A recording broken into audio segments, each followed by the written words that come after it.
Assalamualaikum warahmatullahi wabarakatuh.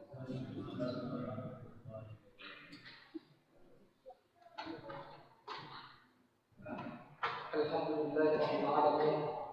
Alhamdulillahi bi ni'matihi tatimmu shalihat wa bi fadlihi tatanazzalu al-barakat wal khairat wa bi tawfiqihi tatahaqaqu maqasidul ghayat.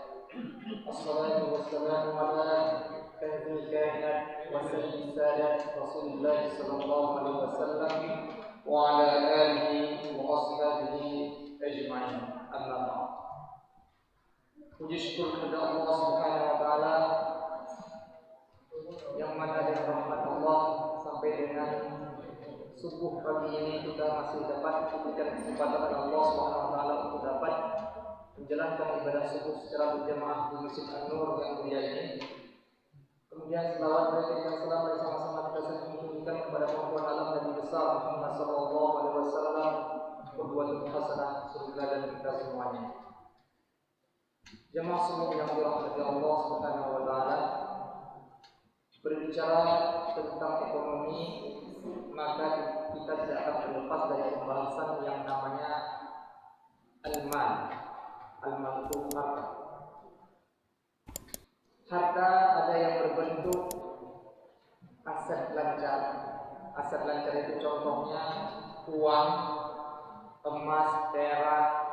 Kemudian ada surat-surat berharga kalau sekarang ada bilet deposito namanya, ada suku, ada obligasi, ada saham dan sebagainya. Ada aset yang tidak lancar atau harta yang tidak lancar. Maksudnya adalah tidak lancar kalau kita menjual segera tidak mungkin segera kita bisa uangkan. Contohnya misalnya ada rumah, ada tanah, ada kendaraan baik yang bergerak maupun yang tidak bergerak. Itu namanya amwal, mal atau harta. Nah, harta ini sesuatu yang sangat penting dan fitrah bagi manusia untuk melangsungkan kehidupannya. Dalam Al-Quran pun kata-kata mal ini disebutkan tidak kurang dari 86 kali. Artinya pengulangan kata-kata mal dalam Al-Quran ini menunjukkan bahwa harta ini penting. Penting untuk dibahas, penting untuk kita pelajari. Sama pentingnya kita mengetahui, mempelajari hukum-hukum tentang fikih ibadah misalnya, seperti hukum atau fikih di dalam salat, puasa, zakat dan sebagainya. Ini sama pentingnya juga kita mengetahui tentang hukum masalah harta. Jamaah subuh dirahmati Allah Subhanahu wa taala, kita harus mengetahui konsep dasar terkait dengan harta ini. Ada 3 konsep dasar. Yang pertama, bahwa harta ini harus kita yakini pemilik hakikatnya adalah Allah Subhanahu wa taala. Nah, ini yang harus kita yakini. Ini konsep utama dalam harta. Harta ini milik Allah, bukan milik hamba. Jadi apa yang digunakan oleh hamba ini terkait dengan harta adalah hanya amanah. Amanah. Apa arti amanah? Amanah kepercayaan. Karena Allah percaya kepada hamba, maka diberikan harta atau dititipkan. Atau disebut juga dengan wadi'ah. Wadi'ah titipan. Karena Allah percaya, karena Allah yakin kepada manusia ini, Allah titipkan atau amanahkan hamba. Amanah lawannya adalah khianat. Khianat itu apakah kita mengkhianati kepercayaan yang diberikan oleh Allah Subhanahu wa taala, atau siapa? Karena wadi'ah ini terbentuk dari sebab keyakinan. Sama seperti misalnya Pak Ahmad menitip kunci rumahnya kepada Pak Burhan. Itu atas dasar yakin si Pak Ahmad ini. Apakah Pak Burhan ini akan menjaga titipan yang dititipkan oleh Pak Ahmad, atau malah justru sebaliknya akan membongkar rumah Pak Ahmad dan mengambil barang-barang di dalamnya? Ini adalah harta ini milik Allah dan dititipkan kepada manusia atau diamankan kepada manusia karena dasar Allah percaya kepada manusia. Allah berfirman dalam surat Al-Ahzab ayat 72, "Billahi samil alim minasyaitonir rajim. Inna 'aradna al-amanata 'alas samawati wal ardi wal jibali." Sungguh kami, kata Allah, telah memberikan amanah ini kepada langit. Pernah memberikan amanah ini kepada bumi, pernah memberikan amanah ini kepada gunung. Fa'abaina ayyahmilna, maka mereka enggan memikul amanah ini. Wa asfaqna minha, dan mereka khawatir tidak sanggup memikul amanah ini. Faham al-insan, datang manusia kami sanggup memikul. Innahu kana zaluman jahula. Kemudian Allah menyatakan bahwa memang manusia itu zalim dan bodoh. Gunung saja, langit saja, bumi saja tidak sanggup memikul amanah, tapi manusia sanggup memikul. Maka Allah memberikan kepada manusia amanah. Yang kedua, konsep dasar dalam harta ini, harta adalah nikmat. Harta adalah nikmat. Sekaligus harta adalah cobaan dan ujian bagi manusia. Maksud daripada nikmat adalah kita bisa menggunakan harta ini, harta yang diberikan atau harta yang diberikan amanah dari Allah Subhanahu wa taala ini untuk kepentingan kita, untuk memenuhi kebutuhan hidup kita, untuk untuk membeli barang-barang yang kita inginkan, yang kita butuhkan, untuk memenuhi hasrat, cita-cita atau keinginan kita. Ini adalah nikmat yang sangat besar dari Allah Subhanahu wa taala. Maka dalam Al-Qur'an Allah mensifati nikmat ini adalah dengan perhiasan. Ini nama perhiasan. Siapapun melihat perhiasan adalah sangat senang, begitu ya? Sangat senang kita melihat perhiasan. Nah, inilah layaknya katanya adalah perhiasan. Allah berfirman di dalam surat Al-Imran ayat 14, زين للناس حب الشهوات من النساء والبنين والقناطير المقنطرة من الذهب والفضة والخيل المصومة والأنعام والحرث ذلك متاع الحياة الدنيا والله عنده حسن المآب. Allah telah menghiasi di dalam diri manusia itu adalah sebuah kecintaan terhadap apa yang mereka inginkan, baik itu berupa perempuan, keturunan, anak-anak, An-Nisa wal banin wal qanatir muqantarah, tumpukan harta, muqantarah wal min az-zahabi wal fiddah, daripada emas dan perak, wal khayl musawwamah, kuda-kudaan, wal an'am, binatang ternak, ternyata sapi misalnya, nama naik, wal harb, ladang, sawah, zalika mata'ul hayatid dunya. Allah mensifati ini adalah perhiasan umat manusia yang ada di dunia. Ini merupakan nikmat dari Allah Subhanahu wa taala. Kemudian sekaligus ini adalah ujian dan cobaan. Maksudnya adalah dengan nikmat ini, apakah kita syukur, kita mensyukuri nikmat Allah ini, atau kita kufur daripada nikmat yang diberikan Allah. Maka dalam surat Al-Imran ayat 101 Allah berfirman, "La tublawunna fi amwalikum wa anfusikum." Sungguh aku akan mencoba, kata Allah, sungguh aku akan mencoba di dalam harta manusia ini. Aku berikan ujian dan cobaan dalam harta manusia ini dan di dalam jiwa mereka, dan daripada diri mereka. Kemudian konsep yang ketiga, konsep harta yang ketiga yang paling dasar adalah Allah telah memberi amanah tadi, Allah telah memberi nikmat tadi, maka harta ini harus kita pertanggungjawabkan di hadapan Allah Subhanahu wa taala. Hadis yang diriwayatkan oleh Tirmizi, qala Rasulullah sallallahu alaihi wasallam,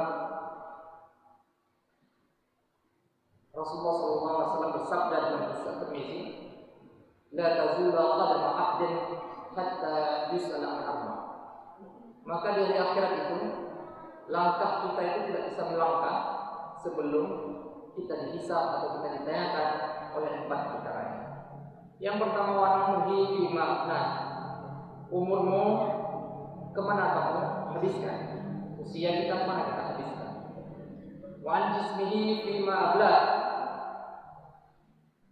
Anggota badan kita ini kemana kita gunakan? Wa an ilmihi bima fa'ala bih. Dari ilmu yang kita miliki ini, yang kita ketahui ini, kita berbuat atau tidak? Atau kita berbuat kebalikan daripada ilmu yang kita peroleh? Dan yang terakhir pertanyaannya adalah wa an malihi, harta yang diberikan. Min aina iktasab, dari mana kamu peroleh? Wa fima infaqah, dan kemana kamu gunakan? Nah, ini adalah pertanggungjawaban yang harus kita pertanggungjawabkan nanti di hadapan Allah Subhanahu wa taala terkait dengan harta ini. Jamaah subuh yang dirahmati Allah, maka Islam memberi petunjuk terkait dengan harta ini supaya amanah kita terpenuhi, nikmat ujian kita bisa lewati, kemudian kita nanti di akhirat juga bisa mempertanggungjawabkan atas amanah yang diberikan oleh Allah Subhanahu wa taala. Yang pertama adalah bagaimana kita memperoleh. Seperti ya, harta itu kita peroleh dulu. Apakah dengan warisan, apakah dengan perniagaan? Kemudian bagaimana kita mengembangkan hartanya? Tasarruf, mengembangkan hartanya. Yang ketiga adalah bagaimana kita menggunakannya. Cara memperoleh, Allah memberikan 2 syarat. Islam memberikan 2 syarat.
ini dengan orang satu ini tidak mungkin. Jadi kalau kita melakukan perkongsian dengan pihak yang lain, selama tidak mengkhianati satu sama lain, maka Allah hadir di dalam antara kita. Jadi tidak hadir syaitan. Kalau hadir Allah, usaha lancar. Kalau hadir Allah, apa yang kita dapatkan itu adalah barakah. Malam yakun ahaduhuma sahibahu. Selama kita tidak mengkhianati saudara kita. Fa idza khana ahaduhuma sahibahu fa kharajtu min bainihi. Apabila salah satu saja mengkhianati atau keduanya saling mengkhianati, maka Allah akan keluar daripada perkongsian ini. Maka yang masuk siapa? Yang masuk adalah syaitan. Terjadi perselisihan. Ya, sering terjadi apa? Pecah kongsi. Rugo proyek, hitungan dan sebagainya. Itu yang akan terjadi. Makanya dalam perkongsian ini sangat dianjurkan kita adalah amanah satu sama lain. Jamaah subuh yang dirahmati Allah, kita akan melihat bagaimana secara rinci terkait dengan transaksi atau akad mudharabah. Mudharabah kata lebih unik akadnya, yaitu percampuran antara modal dengan tenaga. Kalau musyarakah itu bagian daripada sebenarnya musyarakah ini adalah umum, lebih umum ya, lebih umum. Hanya saja musyarakah ini wajib turun sama-sama turun modal. Kalau mudharabah salah satu turun modal, salah satu tidak.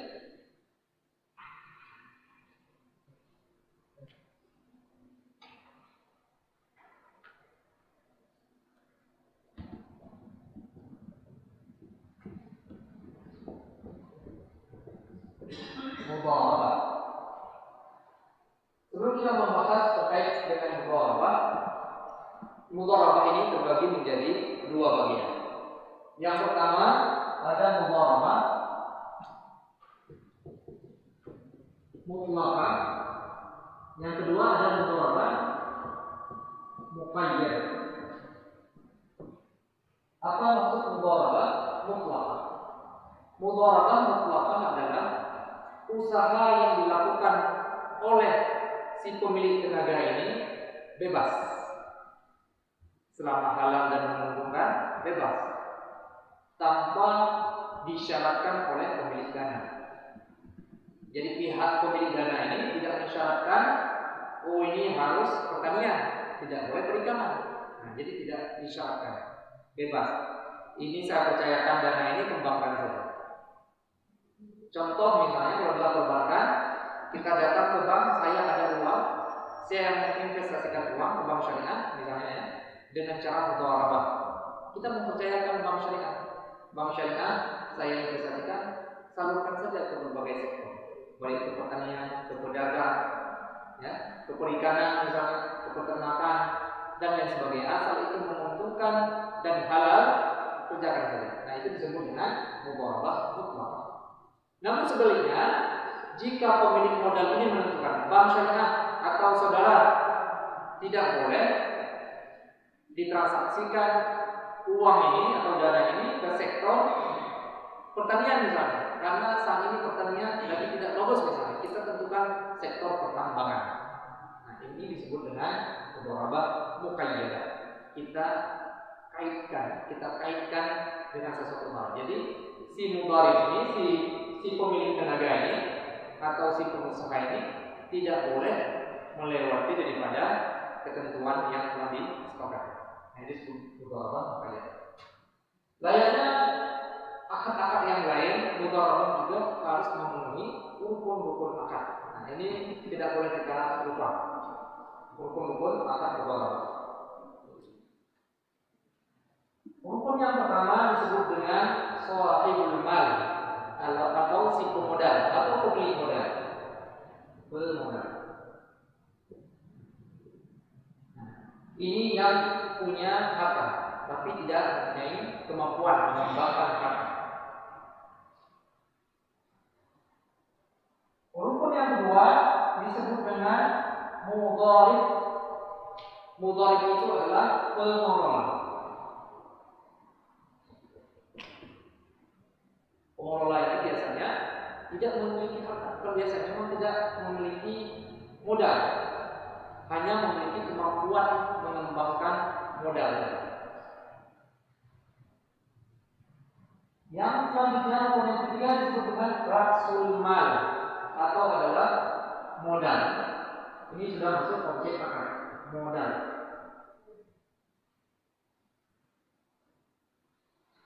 Rukun yang keempat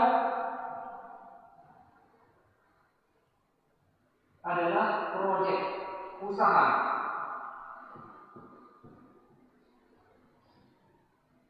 Ini objek akar, usaha. Rukun yang kelima adalah keuntungan.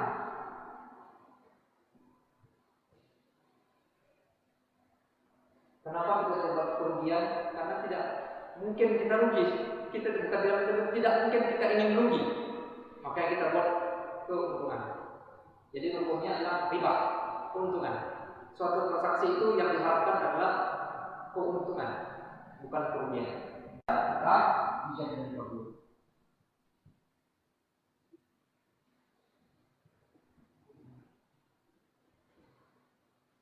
Ada 1, 2, 3, 4, 5, ada 6 rukun di dalam transaksi mudharabah atau musyawarah. Pemodal dan pengelola kita sudah bahas beberapa waktu yang lalu, yaitu orang yang bertransaksi al-aqidain. Ya, al-aqidain ini harus memenuhi 2 unsur. Yang pertama adalah ahliyah, yang kedua adalah wilayah. Ada kepatutan, ada dia patut bertransaksi. Ya, bukan orang gila karena bukan anak kecil. Nah, itu berada di pemodal dan pengelola atau wilayah, ada wewenang untuk melakukan transaksi. Yang kita lebih tepat adalah modal, usaha, dan keuntungan. Apa yang kita lepas? Kita lepas syarat-syaratnya, karena di dalam setiap rukun ini harus memenuhi syarat-syarat. Syarat modal. Syarat yang pertama, modalnya adalah harus jelas jenis dan jumlahnya.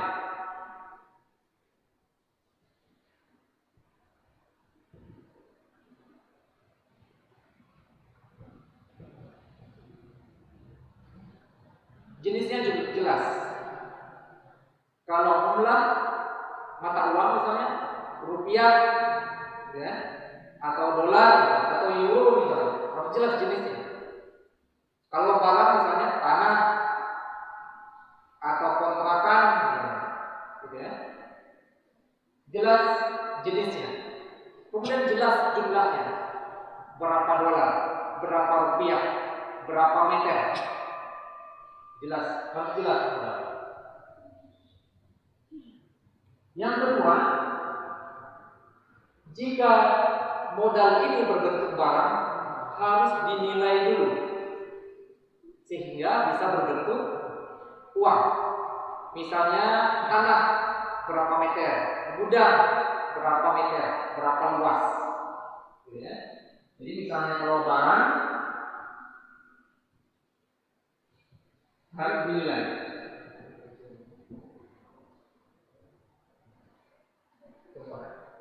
Yang ketiga, bukan piutang. Jadi modal di dalam mudharabah ini tidak boleh utang. Jadi misalnya kita mengutangkan Pak Ahmad memberi utang kepada Pak Burhan sebesar 100 juta. Kemudian utang itu akan diberikan modal untuk mengelola usahanya. Tidak bisa, tidak boleh. Tidak boleh piutang. Artinya adalah cash atau barangnya harus ada.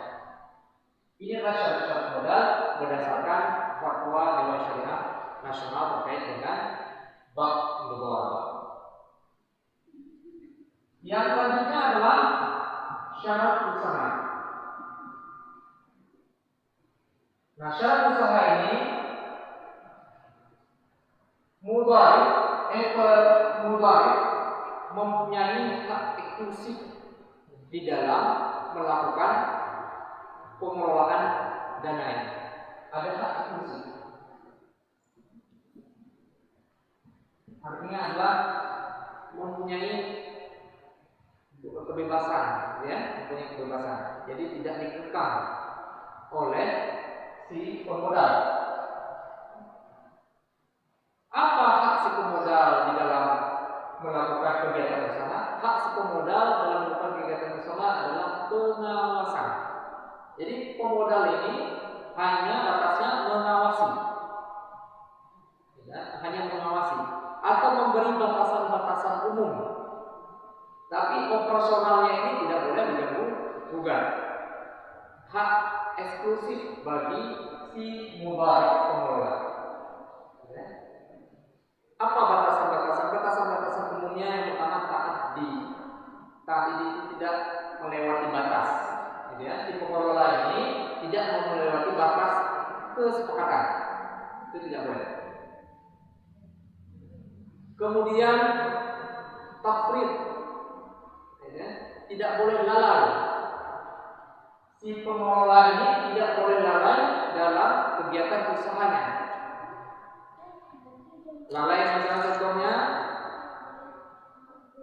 nah gede, kita biarkan begitu saja. Kayak tajak berarti anak terpantau dan sebagainya. Jadi lalai. Yang ketiga, mukhalafatus syuru' atau menyelewengkan atau tidak mengerjakan kesepakatan-kesepakatan yang telah disepakati antara dua belah pihak atau menyalahi kesepakatan. Ini yang dilarang dalam bab eksklusif ini. Jadi dia bebas, tapi itu yang dilarang. Hadis Rasulullah SAW, hadis takriri namanya ini, hadis yang disetujui oleh Rasulullah SAW.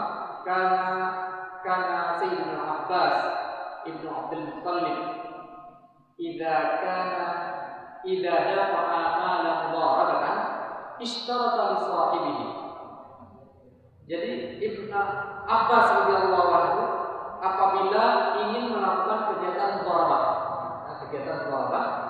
beliau sebagai pemodal ishtarata sahibahu, hanya memberi batasan kepada pengelola. Apa pembatasannya? Ishtarata ala sahibihi alla yasluka bihi bahran. Jadi ini ada modal, kerjakan suatu kegiatan usaha, batasannya adalah jangan mengarungi laut. Itu batasannya yang pertama. Yang kedua adalah alla yanzila bihi wadiyan. Tidak boleh menaungi lembah karena ada bahaya lembah. Yang ketiga, wala yashtari bihi dabbatan zata qadrin rabbah. Tidak boleh beli hewan ternak, dibatasi oleh si Abbas ini. Wa fa'in lam yaf'al dhamina, atau fa'idha fa'ala dzalika dhamina. Apabila si pengelola ini tidak mematuhi batasan-batasan yang telah diberikan oleh Abbas tadi, oleh Sayyidina Abbas, maka si pengelola wajib menjamin atau menanggung segala risiko yang terjadi. Fabalaga syartahu Rasulullah SAW. Kemudian batasan-batasan ini disampaikan kepada Rasulullah SAW. Maka Rasulullah SAW membolehkan. Artinya adalah si pemodal boleh memberikan batasan, tapi tidak boleh mencampuri operasionalnya. Hanya mengawasi saja. Yang kedua, si pemodal tidak boleh membatasi ruang gerak dari si pengelola. Jadi misalnya si pengelolanya adalah orang berkuih, ajak pemodal, B warna merah, warna hijau, jadi tak batasi ruang gerak. B masakannya, padahal dia tidak mempunyai kemampuan, tapi tak batasi ruang gerak sehingga menghambat proses usaha sehingga mempengaruhi kepada konsumen. Itu tidak dibolehkan kepada si pemilik modal. Membatasi ruang gerak. Yang ketiga, syarat usaha ini adalah sesuai dengan syariat atau tidak melanggar dari ketentuan syariat, bukan usaha yang dilarang oleh syariat. Misalnya untuk bangun pabrik miras misalnya, untuk peternakan BABI misalnya, itu tidak dibolehkan. Jadi harus syar'i, usahanya harus sesuai dengan syariat. Mohon maaf, di dalam fatwa ini malah untuk kegiatan stok rokok saja boleh. Misalnya nih, pemodal memberi modal kepada si pengelola usaha. Ini di dalam fatwa syar'i ini. Karena ini adalah fatwa. Di dalam fatwa syar'i ini, di dalam untuk memberikan modal membeli stok barang rokok saja tidak boleh. Begitu juga bank syariah. Bank syariah tidak boleh membiayai pengusaha yang ada rokok. Untuk rokok, bukan yang ada rokoknya, untuk rokok. Misalnya ada pedagang kelontong, di dalamnya ada barang-barang, termasuk salah satu item barangnya adalah rokok. Pada saat diajukan pembiayaan yang kepada bank syariah, kalau ada item rokok itu harus dikeluarkan, dicoret. Kami tidak jual rokok. Jadi rokok saja di dalam fatwa syar'i ini, di dalam fatwa Dewan Syariah ini tidak dibolehkan dibiayai. Apalagi hal-hal yang lain. Nah, ini terlepas dari perbedaan pendapat ulama. Tapi yang saya sebutkan adalah di dalam fatwa Dewan Syariah Nasional. Nah, syarat yang rukun yang selanjutnya yaitu keuntungan. Nah, ini menarik keuntungan ini karena bagi hasil. Jadi tidak salah-salah bagi. Apa syarat daripada keuntungan ini? Yang pertama adalah diperuntukkan kepada dua belah pihak. Jadi tidak boleh untuk satu pihak. Bak bagi tak satu pihak. Bak bagi tak boleh. Ya, yang bertambah sih, ya bak bagi tak boleh.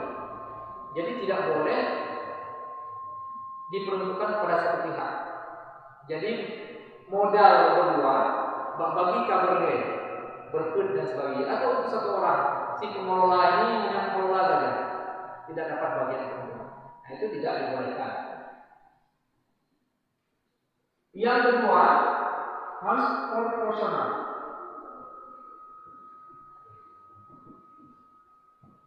Dibagi ini harus proporsional sesuai dengan modal yang diperlukan. Memang tidak cocok Pak Kibar.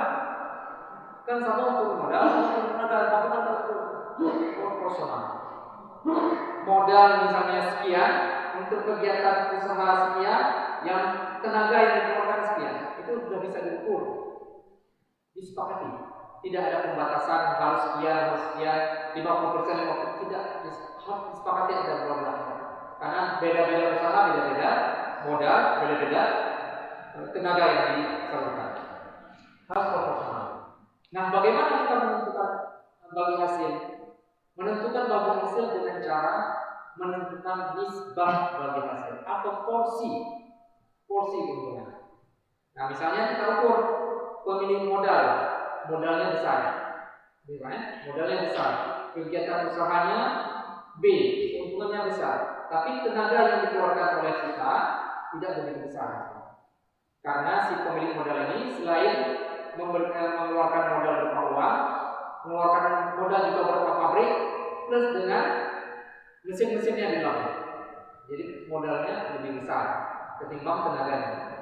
Berbeda dengan hanya diberikan modal saja, kemudian segala sesuatu itu dimiliki oleh si pemilik tenaga. Misalnya ya, itu sudah masyarakat. Jadi harus proporsional, dihitung nisbahnya, porsinya, nisbah. Misalnya 70, 30, 50, 50 dan sebagainya. Jina untung kita bagi 50, 50 atau 30, 70 atau 60, 40. Nah, disepakati sesuai dengan porsi modal. Yang selanjutnya itu kaidah di dalam bagi hasil. Nah, apa kaidah di dalam bagi hasil? Apabila kegiatan mudharabah ini untung. Nah, untung dulu. Ya, apabila kegiatan mudharabah ini, kegiatan usaha ini untung, maka yang dibagi adalah nisbah sesuai dengan porsi. Ya, porsi kegiatan, porsi tenaga dan porsi modal. Disepakati nisbahnya berapa? Apabila untung. Apabila tidak untung, belum ruginya, tidak untung, artinya adalah hanya balik modal. Apabila hanya balik modal, maka modal yang dikembalikan. Modal dikembalikan kepada si pemodal. Rugi, sama-sama rugi. Rugi dari mana? Si pemodal ruginya adalah investasinya, dia berkembang. Jadi bisa diinvest di tempat lain mungkin bisa berkembang, tapi karena diinvest di sana tidak berkembang. Dia rugi waktu, rugi investasinya. Gitu ya. Si mudharib, pengelola, apa ruginya? Ruginya adalah tenaga yang dikeluarkan. Tenaga yang dikeluarkan. Mungkin dia mendapatkan operasional. Ya, mendapatkan operasional dia, tapi tidak mendapatkan keuntungan. Dia baliknya hanya operasionalnya, tapi keuntungan tidak didapatkan. Begitu juga si pemilik modal. Jika tidak untung. Apabila rugi, nah bagaimana? Apabila terjadi kerugian, maka yang menanggung kerugian adalah si pemilik modal dan si pengelola. Si pemilik modal rugi terhadap investasinya. Si pemilik tenaga rugi tenaganya, rugi waktunya.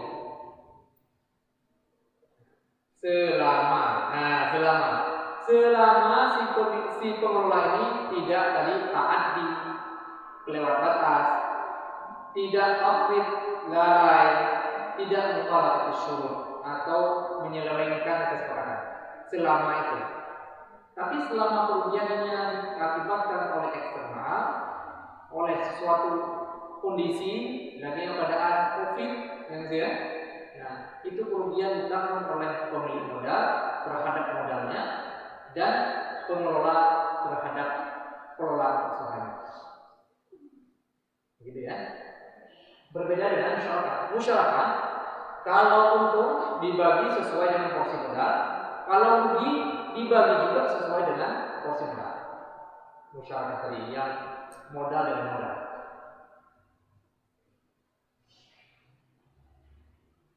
Nah, inilah sekilas rangkuman terkait dengan syarat-syarat yang harus dipenuhi di dalam rukun akad mudharabah. Yang terakhir kita melihat bagaimana skema mudharabah.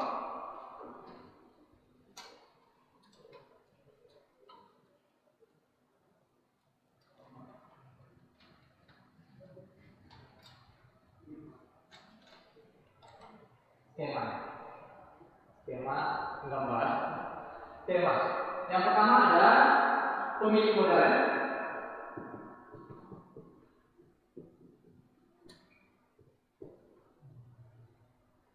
Yang kedua ada pengelola.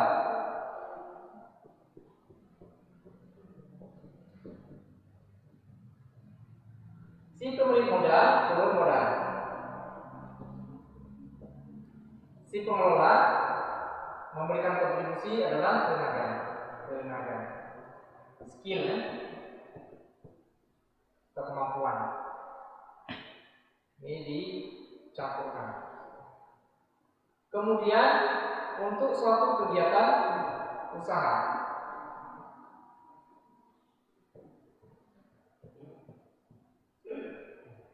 usaha ini menghasilkan keuntungan.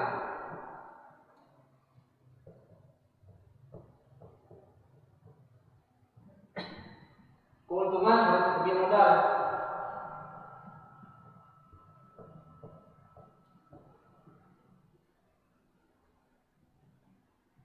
Keuntungan dibagi dua sesuai dengan porsi tadi, sesuai dengan kesepakatan disepakati kepada si pemilik tenaga dan kepada si pemodal. Modal ini juga akan dikembalikan kepada si pemodal. Ini skema daripada akad mudharabah.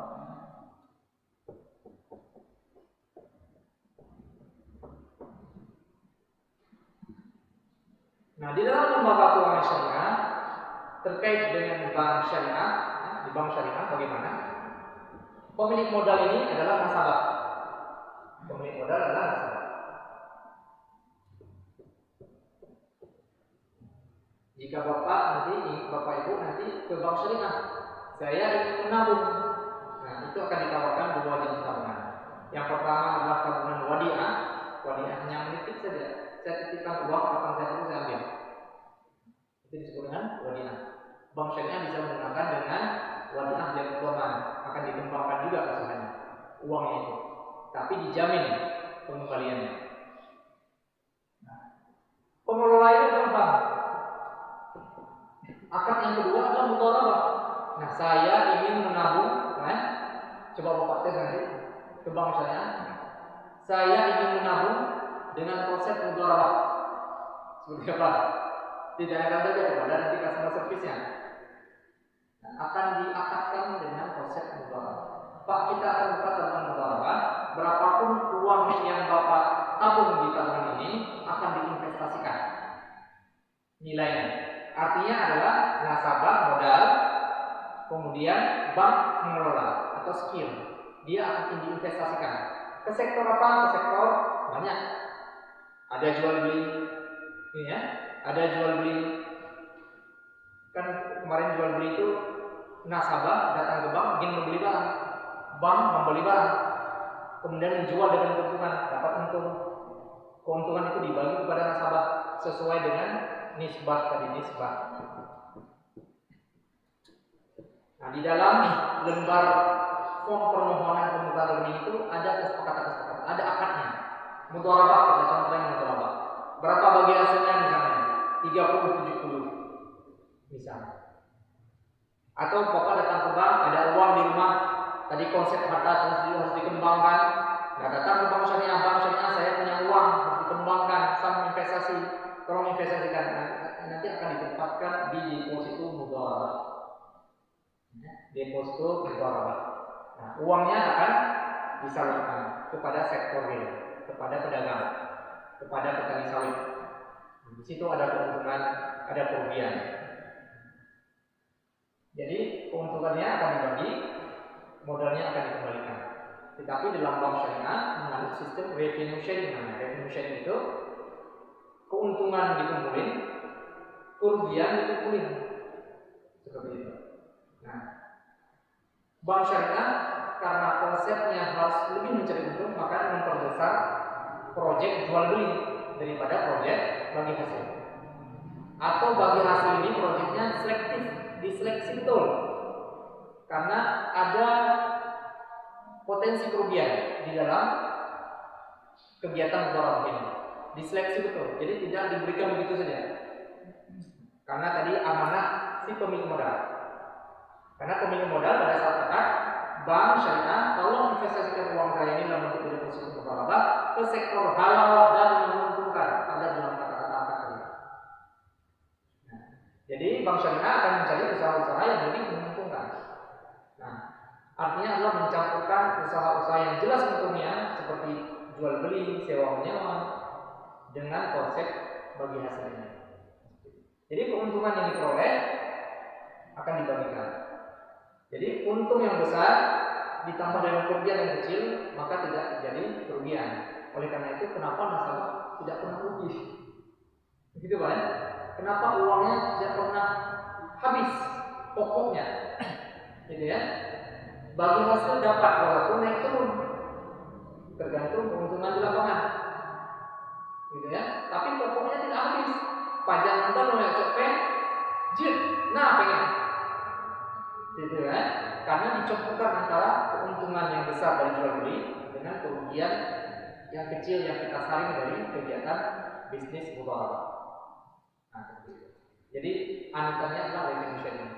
Kecuali akad mudharabah muqayyadah tadi, Bapak datang ke bank, bank tolong investasikan uang saya ini ke pom bensin SPBU Jalan Manikru, misal contohnya Jalan Manikru. Tidak boleh SPBU Jempes, SPBU Manikru. Nah, bank akan menginvestasikan dana kepada SPBU Jalan Manikru. Apabila terjadi keuntungan, maka dibagi sesuai dengan bisa mengakibatkan nasabah pemilik modal juga bisa mengalami kerugian. Kalau konsepnya muqayyadah, gitu ya. Jadi di dalam bank syariah investasi ada dua, untuk mutlaqah boleh, muqayyadah boleh.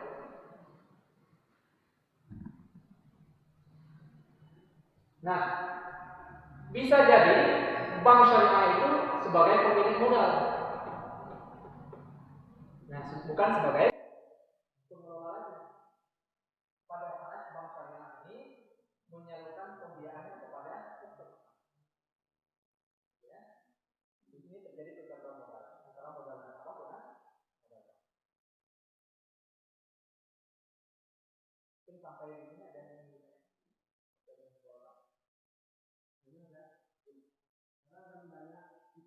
pengelola itu sering kerugian.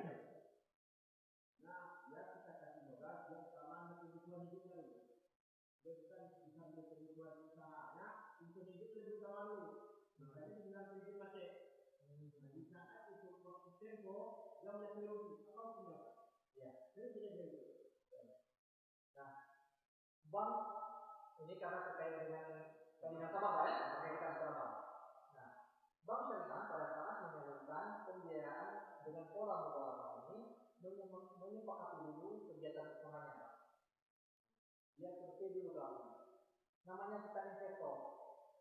Nama investor kan jangan sampai rugi lah begitu Pak ya. Modal, apalagi modal ini bukan modal bank saja, akan tapi ada modal nasabah, ada tabungan nasabah begitu yang harus kita kembalikan. Kemudian yang harus kita berikan keuntungan kepada nasabah itu sendiri.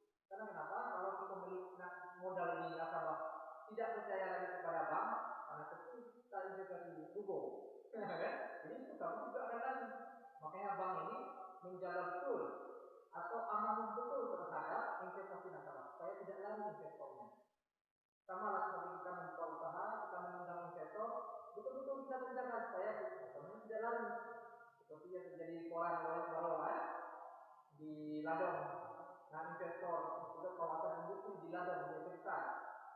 Tapi karena si pengelolanya tidak menjalankan proyek, dicari dulu investasinya.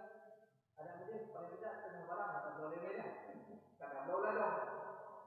Itu contohnya. Jadi sepakat itu kita copy dulu apa usahanya. Oh, usahanya ini adalah namanya pabrik MD. Pabrik MD, usaha pabrik MD. Nah, kita lihat siklus keuangannya, kita lihat pemasarannya, itu harus jelas kita lihat. Kita cek betul, kita ukur betul, betul ya. Kita ukur. Kemudian kita batasi, Pak, ini ada modal sekian untuk kita gunakan pabrik MD. Jadi yang digunakan adalah untuk blok barang-barang kebutuhan TP, blok untuk blok bola. Jadi ada pembatasan. Nah, makanya kalau terjadi kerugian, si nasabah tetap dicek karena bagi hasil itu bulanan. Nah, di sana kita bagi hasilnya. Bagi hasilnya misalnya 50-50. Kalau ada keuntungan 50% untuk si pengelola, 50% untuk pemodal untuk bank. Nah, setelah perjalanan dicek betul ISO bahan itu mana aplikasinya, karena si pemilik modal berhak mengawasi. Yang tidak boleh ikut membuat tempe. Nah, yang tidak boleh. Tapi mengawasi boleh. Betul tempe Pak, dalam faktor-faktor. Kalau faktor modalnya tersalurkan. Tapi kalau faktor betul kita yang salurkan, ternyata faktor adalah mereka kita. 30 juta itu berhak ditanyakan karena itu porsi modal kita, investor. Cuma harus dipulih. Sama seperti proyek kan, bangun jembatan, jembatan misalnya. Proyek dibuka oleh Pemda. Nah, kontraktor bangun di dalam progres bukan bangun, bukan mencari bangun. Lalu apa yang kita lihat?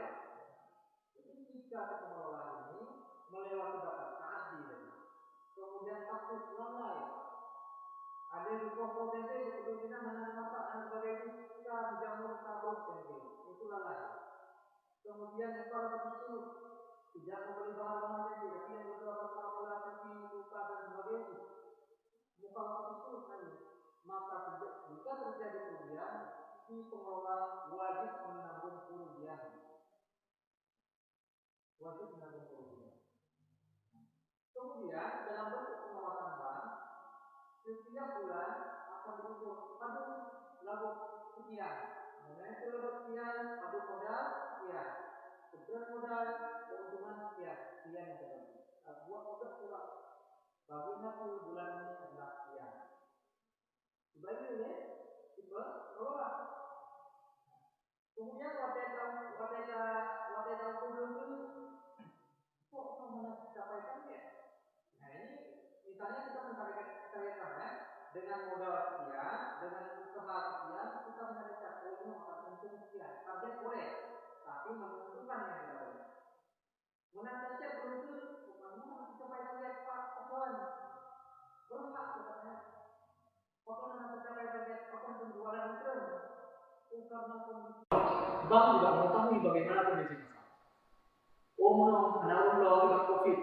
Broker dah dua TP, lalu 5 tombak, ini dah 2 TP, juga ada lalu atau sekian bank lalu. Itu berhak bank mengawasi. Yang benar, itu orang yang nyoba yang tarik modal bisa. Nah, asal disepakati, oke Pak, nyoba mungkin kita lanjutkan, gugur ya. Kembalikan. Nah, seperti itu. Jadi, kalau akibat taat di tafsir mukhalafat syurut, maka si pengelola wajib menanggung risikonya. Begitu Pak. Allah Maha.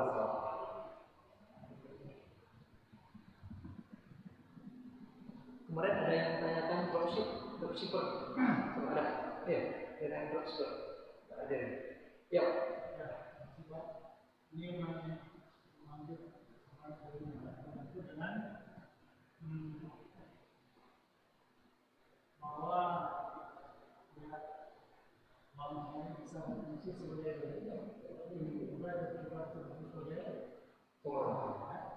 dalam hal yang namanya sebagai lebih mudah dengan pihak yang sama setelah melakukan bahwa keuntungannya juga sudah ditetapkan sebelumnya. Nah, yang itu berubah, ya, bisa berubah, bisa banyak. Tapi ini selama ini untungnya sudah ditetapkan awal sekian, untungnya harus kembalikan itu lebih kurang, bang ya. Ini berarti agak kurang masuk dalam konsep tidak tahu pihak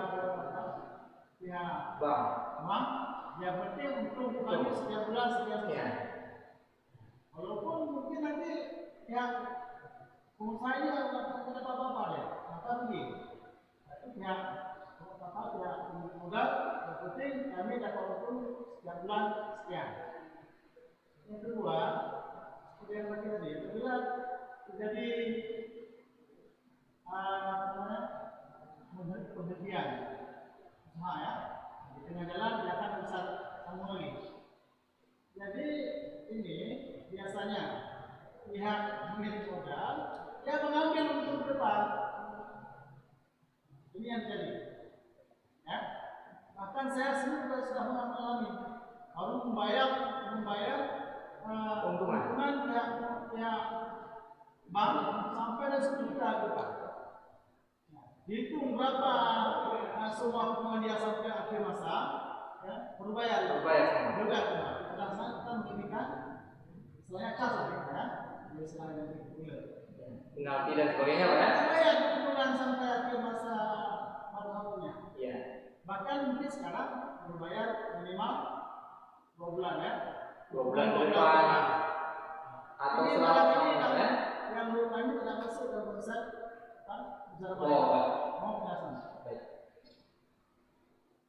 Saya bagi dua dulu Pak ya. Kalau di bank konvensional sudah jelas Pak ya, nggak usah kita bahas Pak ya. Nah, sudah jelas. Kalau ditetapkan keuntungan di muka, ini konvensionalnya, saya bagi sudah sangat jelas karena ditetapkan di muka. Jadi apakah itu deposito, si pemilik modal adalah nasabah atau si pemilik modal adalah bank, itu ditetapkan di muka. Misalnya nasabah sebagai pemilik modal, napeng nasabah, ya tanam saham atau yang nabung di bank konvensional. Di dalam kontraknya sudah jelas setiap bulan akan mendapatkan 5%. Itu disampaikan di depan. Itu jelas keuntungannya di depan. Itu seandainya si nasabah adalah pemilik modal. Nah, jika seandainya adalah bank sebagai pemilik modal, juga ditetapkan di depan. Yang cok pen sekian untuk walaupun untuk ngedorong pergerakan peng sekian, nilai sekian, berarti bunga dia adalah sekian setiap bulannya. Coba ya, itu ditetapkan di depan.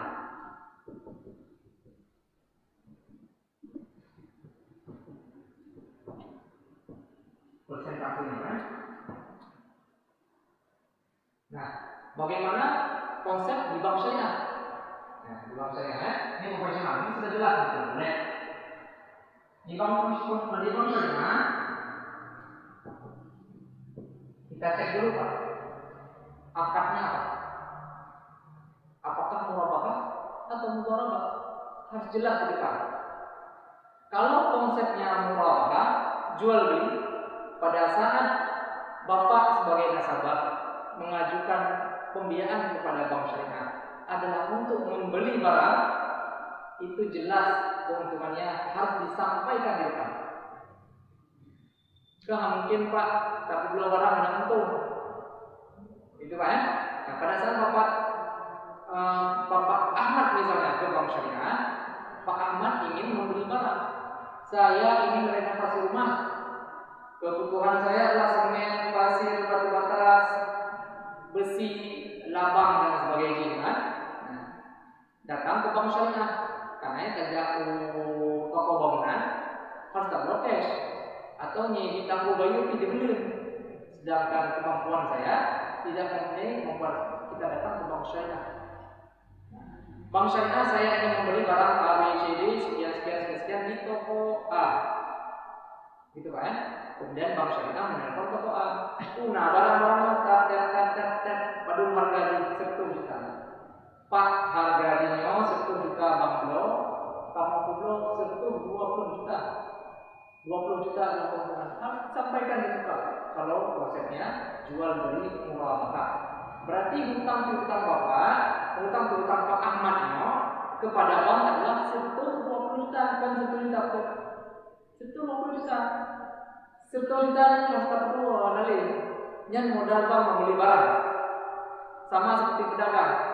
Geblor tempe adalah Rp2.000. Geblor Rp1.000, Rp1.000 adalah keuntungan si penjual tempe. Kan mungkin geblor Rp2.000 kakek gosok atau geblor Rp1.000 kakek gosok. Geblor adalah Rp1.000, keuntungan adalah Rp1.000. Berarti si pembeli ini membeli dengan harga berapa? 3 itu. Gak mungkin 2.000, walaupun ada modal 2.000. Begitu juga dengan konsep jual beli di bank syariah. Tablo ada di bank adalah 10 juta, di bank adalah 20 juta berarti apapun kejadiannya harganya 10-20 juta. Sepakatnya 10-20 jutanya Pak, jadi banyak dalam sebelum 20 harus 10-20 pun. Uji 10-20 juta dan lagi 10-20 bulan. Harga 10-20 dan harga 10 harga modal, harga belum dasar. Jatuhlah sebelum kalkulator nanti saya tahu 10-20 juta dibagi 10-20 bulan. Nah, kemudian ini 10-20 juta dibagi 10-20 bulan. Nah, lebih jelas 1 juta bulan. Selama 10-20 bulan, sehingga 10-20 bulan kali 1 juta lebih 10-20 juta. itu adalah harga jual, harga beli kita. Nah, pada saat pengajaran mampu beli, tanya ngapain? Pak, tanya ngapain? Pada orang barang, mau nape, mau hanape, mulai dari sesuatu beli, tak mulai 120 juta itu konsep jual beli. Apakah boleh bank syariah memberi diskon apabila ada nasabah yang melunasi di tengah jalan? Boleh. Di dalam fatwa ini boleh, selama tidak diperjanjikan pada saat akad. Syaratnya. Jadi dari hadis pemerintah nasabah membayar 60% 120%, artinya adalah nasabah membatalkan akad. Saya membatalkan akad. Berapa hutang saya? Dia 120 juta. Boleh nggak kurang? Kalau seandainya bank syariah bilang boleh, ya boleh. Kalau bank syariah tidak bilang boleh, ya tidak boleh. Karena harganya 120 juta. Nah, bolehnya pada saat pembatalan akad. Karena syaratnya tidak diperjanjikan pada saat akad. Karena pada saat akad ada debu, terus itu waktu Tuhan tuh hanya ada debu, Pak. Yang ada debu hanya kita janji di depan. Nah, ini konsep jual beli. Makanya kita katakan pada saat kita akad, ini konsep apa nih? Jual beli. Kalau jual beli, ya udah. Saya rela berapa jual? 120 juta, 120 juta. Mau bagaimanapun harganya 120 juta. Bukan 100 juta. Nah, kesalahan mungkin berada di bank syariah. Kekurangan. Kekurangan. Tidak clear di depan. Kita pun sebagai pembeli tidak clear juga di depan. Kita tidak sayangkan dengan jelas. Makanya kita berasumsi berbeda dengan konsep yang sebetulnya. Kalau ini jual beli, nah berbeda dengan bagi hasil. Kalau konsepnya bagi hasil, pada saat kita mengajukan pembiayaan, oh ini konsepnya mudharabah bagi hasil. Nah itu jelas. Nah itu jelas. Seperti ini konsepnya. Bank syariah memberikan modal setelah diperiksa, setelah diterima. Oh, jid yang terjadi modal karena keuntungan sekian setiap bulan. Kalau riwayat 3 bulan ke depan, 6 bulan ke depan, 2 tahun ke belakang, riwayatnya untung aja. Nah, namanya pemodal akan memberi modalnya kepada usaha yang untung. Nggak mungkin usaha yang untung. Kita lihat riwayat 2 tahun berapa untung, tambah modal supaya lebih untung, gitu ya. Apabila terjadi sesuatu di depan, nah, apabila terjadi sesuatu di depan, apa konsep ini yang berlaku? Jika untung, maka sesuai dengan porsi. Jika tidak untung, maka modal harus dikembalikan. Sama-sama rugi investasi. Si bank rugi investasinya. Si nasabah rugi tenaganya. Tapi operasionalnya sudah terpenuhi semua. Yang anak untung benar. Tapi apabila rugi, cek. Bagaimana kan? Kalau waktu berapa bulan? Kemudian tak kalah kita suruh kan? Lalat. Apabila terjadi kerugian, maka bank berhak mengevaluasi terhadap modalnya ataupun menarik modalnya. Begitu Pak. Jadi kita cek dulu apa akad yang kita gunakan pada saat kita bertransaksi.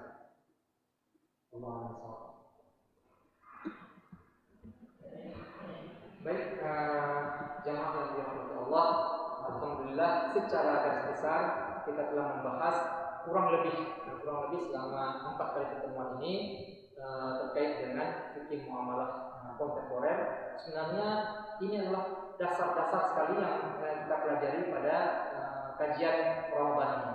Insyaallah jika ada kesempatan di dalam waktu kita akan mempelajari yang lebih terkini, karena yang lebih terkini